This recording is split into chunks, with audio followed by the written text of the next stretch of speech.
Hey, what's up, everybody? I'm Jordan Robinson, and it's another week, and we're talking about WNBA hoops. That's what we do here. We talk about women's hoops, and we're also going to stay with the theme of free agency. So, if you joined last week, we talked about where some of the big names could go, what huge free agency signings could shake things up. We're going to talk about that again, but also just should they stay? Should they go? If they do stay, why? If they should go, why?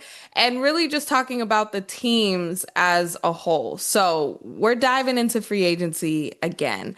I I also want to put a little asterisk because we have to say, if you're new here, about 80% of the WNBA are free agents this offseason. This was purposely done because of the CBA. They knew they were going to opt out of the CBA. They didn't want to sell themselves short of missing out on some moolah by continuing a contract through these CBA negotiations. So there's a couple things that are up in the air because the CBA new deadline is January 9th. So they are actively negotiating right now.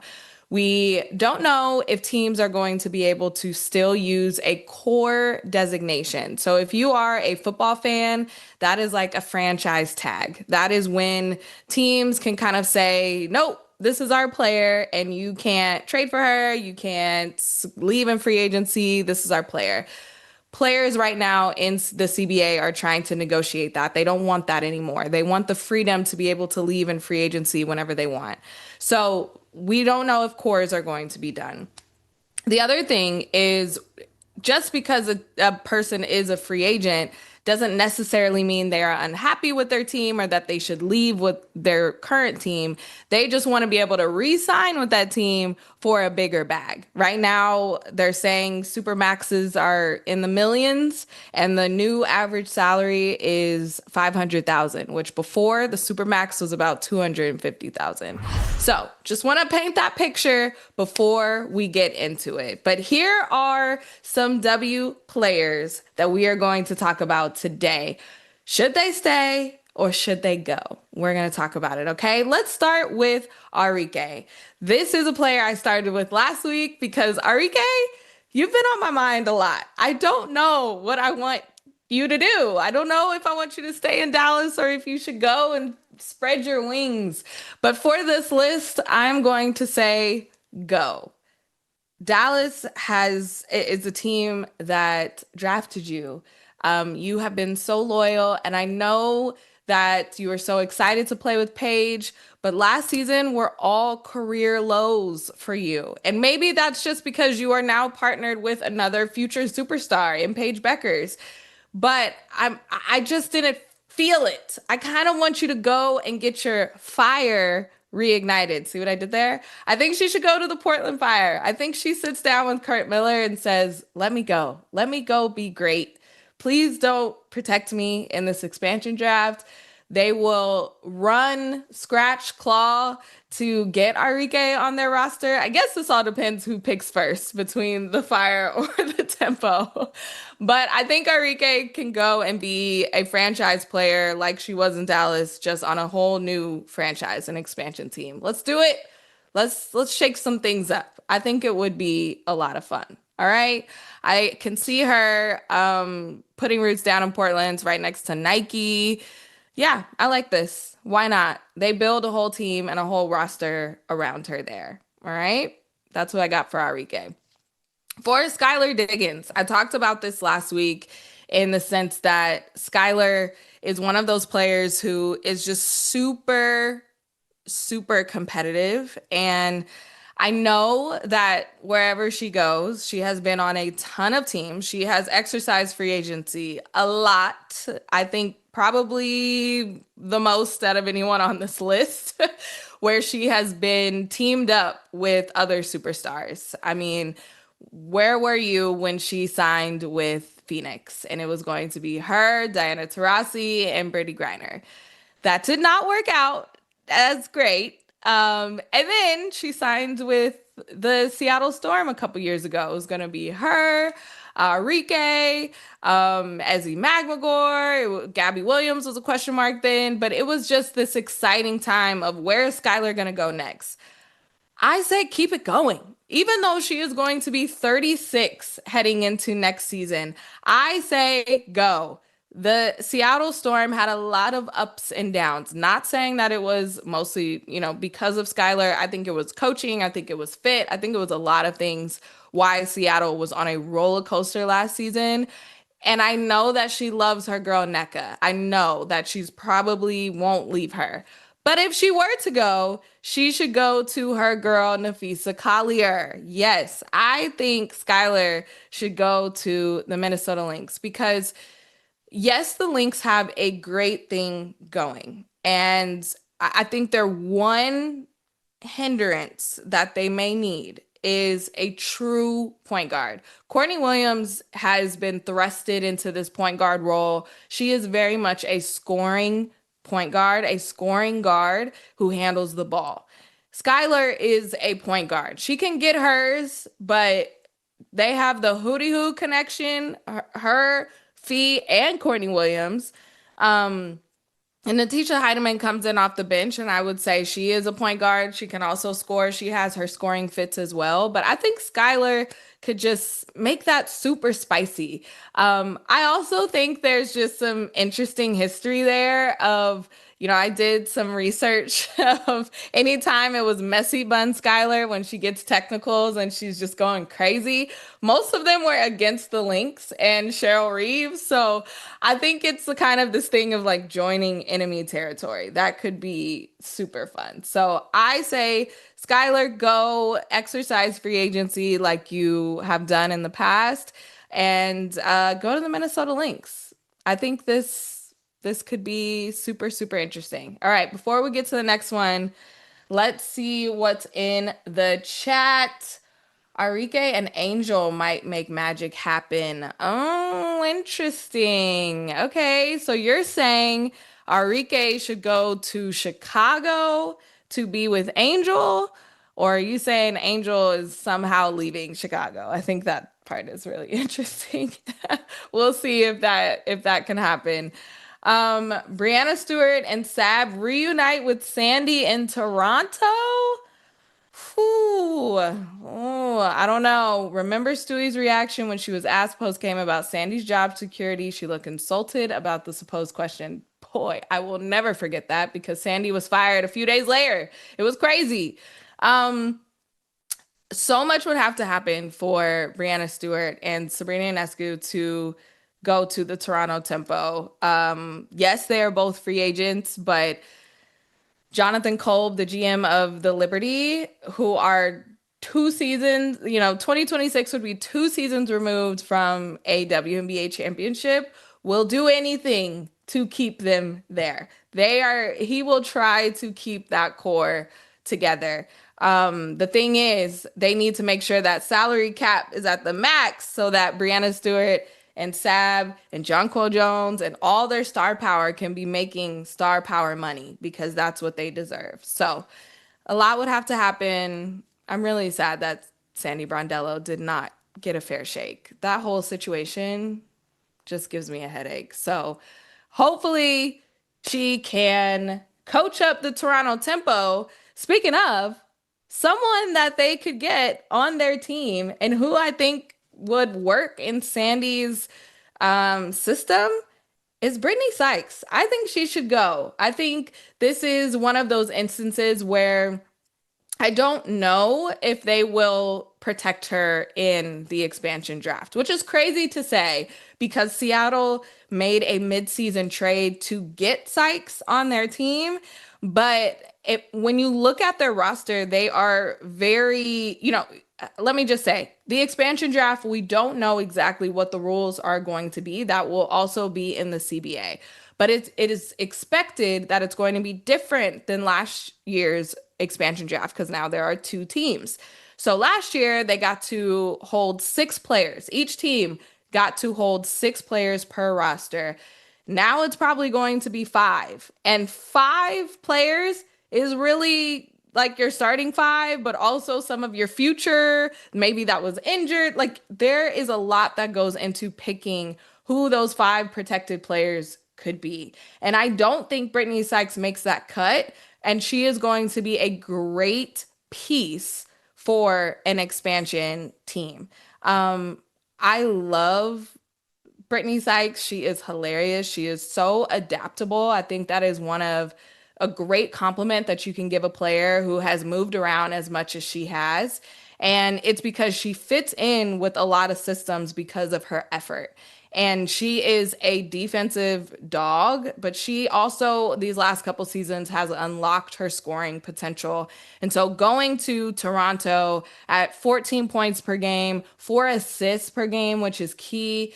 She was playing a little bit of point guard for the Mystics early in the season before going to the Seattle Storm. So I think this could be super interesting. I would love to see her just be a part of a new organization and kind of be one of those faces. She deserves it. And I love all of the attention she's getting in Unrivaled because it's been super, super fun.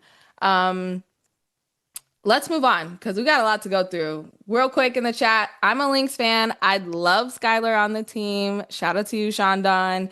I can see either Enrique or Skylar going to the Fever Notre Dame connection. Okay, okay. I was definitely on the Skylar back to Indiana hometown the last free agency, and I don't know. I just don't think it's going. I think they have a pretty good point guard in in Indiana called Caitlin Clark. So I don't think that's a good fit for Skylar particularly. I like Minnesota. I still like Minnesota, and I like Brittany Sykes for the Toronto Tempo. Okay, moving on to Kelsey Plum.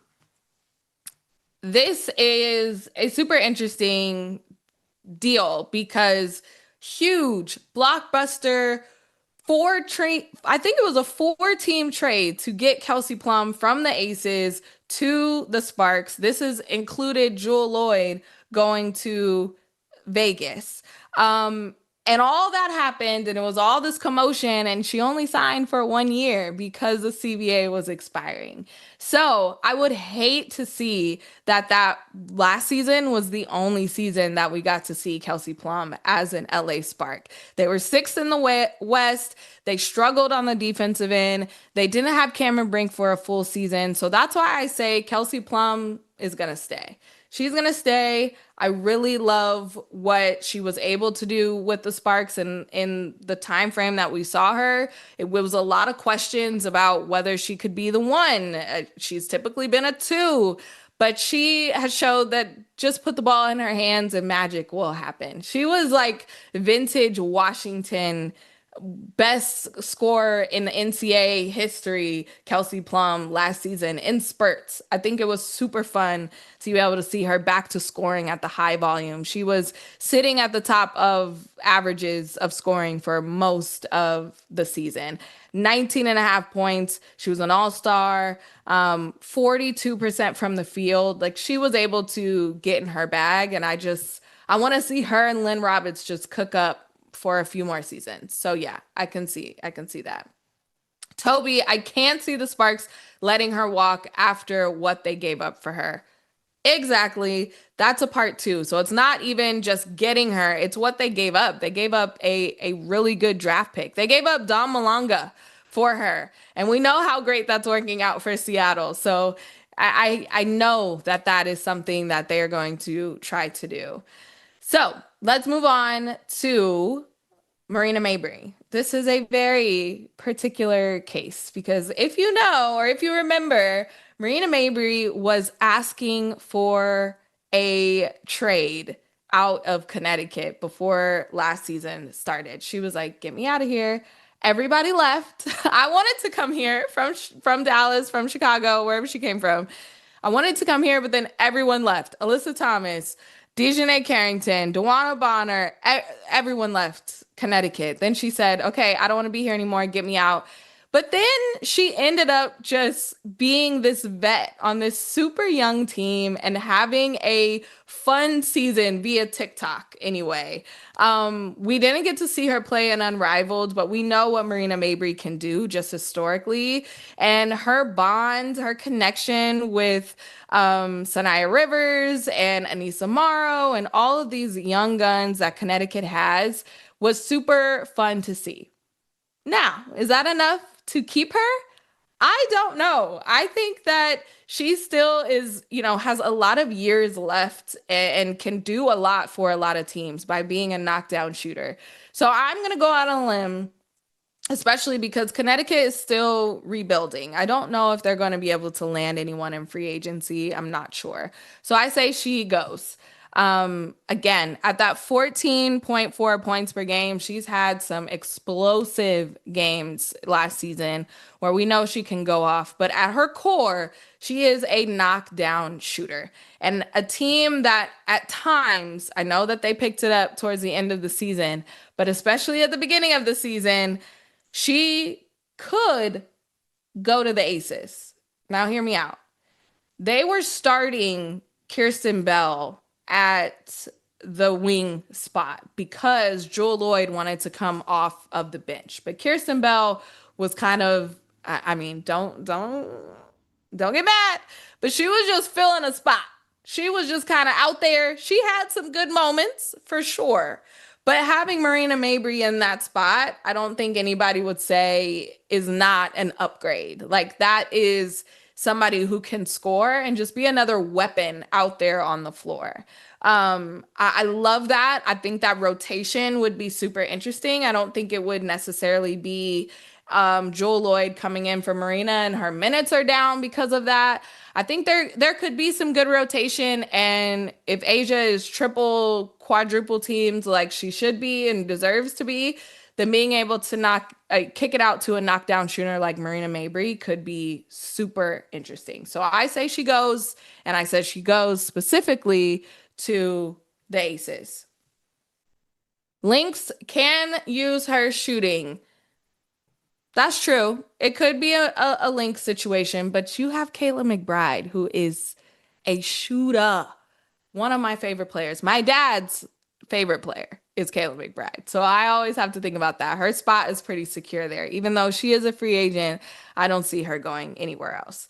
I think Mabrey tries to get paid in Connecticut and wait it out to see if they move the team. That is another great prediction because she could say, all right, that $1 million, I'll take that. I'll take that. Yes, build this team around me. Totally fair suggestion, especially if they go to Boston. That would be super fun, but that's a whole nother story of how the WNBA is blocking that. All right, couple more to roll through. Alicia Clark is another interesting case. Really was a core piece for those Aces championships. Then she leaves in free agency. She goes back to Seattle, a team that she was, there from the beginning. And thought this was where she was going to retire. Like she kind of wanted to go back to a team to kind of end out her career. But then they shipped her off to Washington mid-season. And that was pretty crazy. It ruffled some feathers. She was not happy about it. But when she went to Washington, where she had already played before, she was able to be this vet. She was able to mentor these young rookies, and Washington is a super, super young team. They have more draft picks coming in. They have more rookies who were out last year to be able to come back. So I think she stays. I believe that's what I said. That she stays in Washington. Yes, she stays with the Mystics because she is, how do I say this nicely? She has more years behind her than she does ahead of her. So this is a place where she can truly be a vet, a role player, and be able to mentor this young group. So I like this for Alicia Clark. Next is Kia Stokes. Okay, so Kia Stokes and Damaris Dantas, I kind of put them together in this because On the latest episode of my podcast, The Women's Hoop Show, me and Cheryl Swoops were talking about how the Dallas Wings have the number one draft pick. And we went back and forth on you guys know here how I feel about AZ Fudd and how I want her. And I think she deserves, no matter what team, yes, we want a Paisley reunion, but no matter what team, I think she is the number one draft pick. But Cheryl disagreed and said that they need a vet. They need a vet big because when you are trying to contend for a championship, you have to go through the Asia Wilsons, the Brianna Stewarts, the Nafisa Colliers, and that is all in that four or five position. So I said, you keep that number one pick and you go to AZ, and then you try to get some bigs in free agency. So Kia Stokes, her role for the Aces was completely diminished when Nalissa Smith came into the picture. So I say she goes. She goes, she tries to find her role elsewhere. That role could be with the Dallas Wings. I think that is a place where they need a big, they need some depth in that position. She's only averaged 1.3 rebounds, but she does protect the rim really well. So I think it could just be one of those things where we see a UConn resurgence of Kia Stokes, and she is connected with a UConn great in Paige Beckers. Damaris Dantas is also one of those players where she's currently with the Indiana Fever. She was out for a big chunk of the season because of injury. And even when she was, her rotation wasn't really there. I think I loved what she was able to do on Minnesota. Be this big, be this stretch five that kind of can knock down the three. She does it so effortlessly for her Brazilian national team where she plays alongside Camila Cardoso. So these stats don't really paint the biggest picture. If she goes to somewhere like Dallas and being able to, again, stretch the floor, but also be a presence inside if needed, they just need big bodies. And I think she is somebody who can, in theory, because no one's really guarding Asia Wilson or Nafisa Collier or Brianna Stewart. You got to bring multiple. It's a team guard situation. But she has the length and the strength to potentially, stop them, create a wall. Kia Stokes is one of those players who's played with Asia Wilson her entire career and can maybe have a little leg up of guarding her. That's GMs are thinking about that. When you are specifically trying to build teams to take down the dynasties of the Aces or the Liberty or Minnesota trying to get there. So that's what they're keeping in mind. So huge thing in this offseason is going to be how does Dallas fill out their roster if they decide to keep that number one pick? Are they going to go with a guard? Are they going to go with the big in Awa Pham or Lauren Betts? What is that going to look like? The proof is they were 10 and 34. They have a lot that they need from this team. And keep in mind that there's still going to be players picked away in free agency or also in the expansion draft. So keep that in mind. All right? Okay. Stokes or Dantas would be a great vet fit for the Mystics if Shakira Austin doesn't return. Interesting. Okay, I like that. Dallas isn't ready to compete like that. They should either take Fudd or Pham at number one and build the team over time with youth. Over time. Dallas has been bad for a very long time. I think we are overbuilding over time. That's my take, and I would think that Dallas fans would agree. The build is Paige Beckers. You build around her. That is what you've been bad for all this time, to get a number one pick in Paige Beckers. Now it's no more time. You got back-to-back number one picks, and now you can just ramp it up a little bit. But if this is a type of year where you have a plethora of free agents, you have an not an even playing field, but you're at the same level of a lot of other franchises who are trying to build their team with free agents. So you say, hey, we got Paige Beckers over here. Who wants to play with Paige? I think a lot of people would want that. Um, well, dang, give everything to Dallas. Sky needs players too. Sorry, the Chicago Sky are not on this list because I don't know who would want to go there in free agency. I'm so sorry, but they built that grave. Yeah. So I'm if they do, they're handing out the bag. They are handing out the bag. All right. Eric says I can see Tina Charles going to either the Aces or the Fever. That is very interesting, Eric. For Tina Charles, and Dewana Bonner, I'm gonna loop them both in because these are iconic players. These are legends. Are those stats right for Tina Charles? Tina Charles had a really solid season last year for Connecticut. She went back to the place that drafted her, and I think the whole idea of her being able to go back to the place that drafted her was to end her career there. But then we were able to see how great she was and how much she still had left and how many records she still broke. So I say Tina Charles stays in Connecticut. She wants this, or I would expect that she wants this walk-off career to be with the team that drafted her. So I think Tina Charles maybe has one more season left.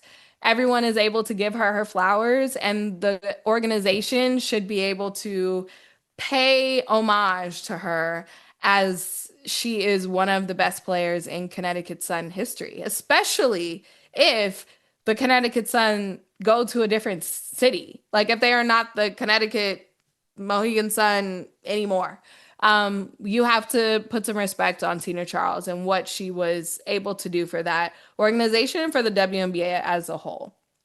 Now, I don't want to retire her early.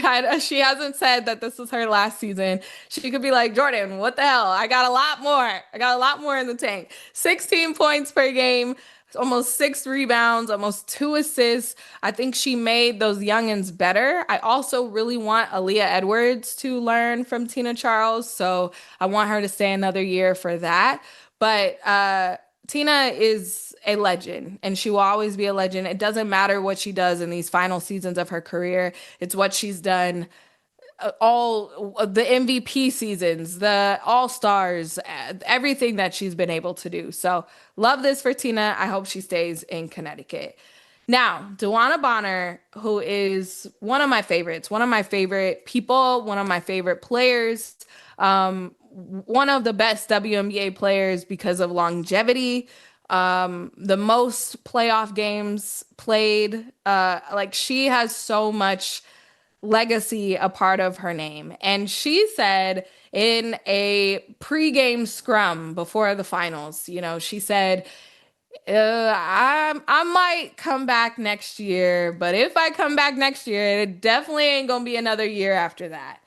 And Dewana had I don't even know the word, tumultuous year last year with signing in free agency to the Indiana Fever, then that imploding and her being able to be signed for the vet minimum for the Phoenix Mercury. Again, even if she was with the Fever, it was on a 1-year deal because the CBA was expiring. So I think she stays with Phoenix. Again, this is a team that drafted her. This is where she has won multiple championships. This is where she was able to go to the finals again last season with her fiance, Alyssa Thomas. So I say she stays for one more season and is able to get her flowers that she so deserves, because last season was a lot of hate and negativity pushed towards her way, from how the whole Fever situation was handled and how it played out in the media. But I know what she has done for the game of basketball, what she has done for the WNBA. She deserves to go out on a farewell tour if that's what she wants. But also, if she doesn't come back and she just drops on us that she's retired, I wouldn't be surprised. And I would also cheer her on because last thing I'll say, if you look at Dewana Bonner's Instagram, I love her down. But she is turned into a content creator. She's like, you know what? This basketball thing, I can do that too, but I can also make this content. I'm a mom, I'm a soon to be wife. I am okay in this lane. So I would not be mad if she's like, I'm hanging up the shoes. I'll just be over here and chill. So that could be fun too.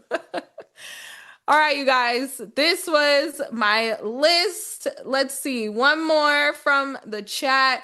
KP and Dearica pretty much confirmed they're staying in their exit interviews. Sabrina, not so much in New York. Okay, what do you know? Were you in these exit interviews? Spicy. Sabrina was just, I mean, was that yesterday? 2 days ago, she was at the Liberty welcoming their new head coach. Her, Izzy Harrison, and Benai Jelani, I believe, were all there. That could just mean she was in town, or that could mean, yeah, I'm really committed to New York. Seems like she was really heavily involved in getting a new coach for New York. But hey, maybe you know something. I don't know. I don't know. This is my list. These are my predictions. I don't know any of these things to be fact, but these are my predictions of which players should stay or go and spread their wings with a new franchise. This offseason has already been so spicy with the CBA negotiations playing out in real time, what we are able to see from what the league wants, what the players want, with expansion teams launching their brands, launching their teams, hiring new coaches, firing coaches. It's been crazy. And you guys, it is only early December. We still have many, many months to go in this off season. So I hope you guys enjoyed this chat. Let me know if you agree. Make sure to follow me on Instagram, TikTok, wherever you find me. And I'll see you again next week. Bye.